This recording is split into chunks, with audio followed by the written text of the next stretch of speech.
Peraltro mi ha chiamato anche il Capo dello Stato e quindi voglio ricordare il Capo dello Stato chiamato chiedendo informazioni rispetto alla condizione del Veneto. Ho parlato lungamente col Capo dello Stato. Filo diretto tra il presidente Mattarella e il governatore Zaia nelle ore della grande emergenza in Veneto, con la riunione fiume dell'unità di crisi nella sede della Protezione Civile regionale a Marghera, presente il ministro Federico D'Incà, da Roma in teleconferenza anche il premier Conte. Qui la contabilità si è aggiornata di ora in ora. Alle 17 il bollettino ufficiale parla di 12 contagiati in totale, 11 di questi solo a Vo Euganeo, uno a Mira, un uomo di 67 anni che è stato portato dall'ospedale di Dolo a Padova, come confermato dallo stesso Zaia. Il paziente di Mira è in terapia, è in rianimazione, scusate, all'azienda ospedaliera. Una situazione fluida, con la richiesta di Zaia all'esecutivo di procedere in maniera unitaria a livello nazionale. Di fronte a un'emergenza planetaria, ogni misura locale rischia di essere totalmente inefficace. Noi abbiamo chiesto,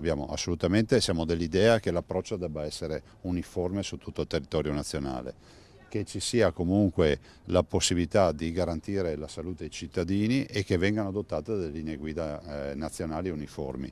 Tanto è vero che adesso stanno lavorando sulla base anche di nostre proposte a delle linee guida nazionali. A confermare le intenzioni del governo il ministro D'Incà. Abbiamo deciso di intervenire con delle linee guida che sono in scrittura in questo momento, e poi chiaramente con tutte le azioni per interrompere la diffusione dell'influenza del coronavirus, cercando appunto di monitorare al meglio, di operare tutta la parte degli screening, che in questo momento sono molto importanti, e cercando anche di tranquillizzare le persone, perché è molto importante cercare di non creare panico, perché in questo momento la situazione è sotto controllo. E in attesa dei provvedimenti ci si interroga sui grandi eventi. A Padova, come a Vicenza, i sindaci hanno annullato le manifestazioni per il Carnevale, in bilico quelli della Marca, ma gli occhi sono rivolti inevitabilmente a Venezia. Questo lo stiamo decidendo, affrontando, però io ho chiesto che sia affrontato con linee guida ufficiali. Inutile che stiamo qui a decidere che il Carnevale non va bene e poi facciamo la partita con 80.000 persone. Chiuse invece per una settimana le università del Veneto.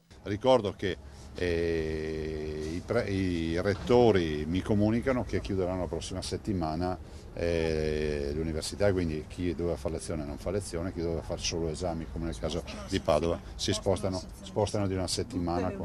Sì, l'Università del Veneto sì. A livello sanitario restano le indicazioni dell'Istituto Superiore di Sanità, con le misure precauzionali supplettive della Regione comunicate a tutti i soggetti pubblici. Questo abbiamo aggiunto che in tutti i punti di negozi, supermercati, palestre eccetera siano disponibili le soluzioni idroalcoliche per il lavaggio delle mani, perché questa è la principale misura che limita la diffusione dell'infezione.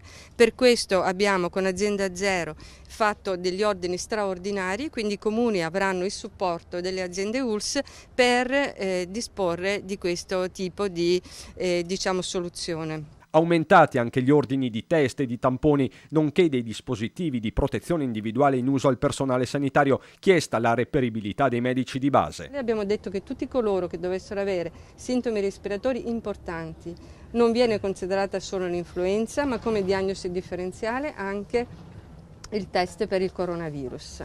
Invece, se dalle indagini epidemiologiche venissero rilevati dei contatti che si trovano dentro o fuori dal territorio, questi verranno indagati, quindi niente verrà lasciato inesplorato. Se da un lato l'appello è quello a evitare il panico, dall'altro il rischio di mandare in tilt gli ospedali è concreto. Dobbiamo avere una gestione perfetta, perché la mole di richieste potrebbe essere tale per cui vanno in tilt gli ospedali. Prova ne sia che abbiamo chiesto di mandare infettivologi a Padova, perché in questo momento Padova è presa d'assalto per il tema dei tamponi.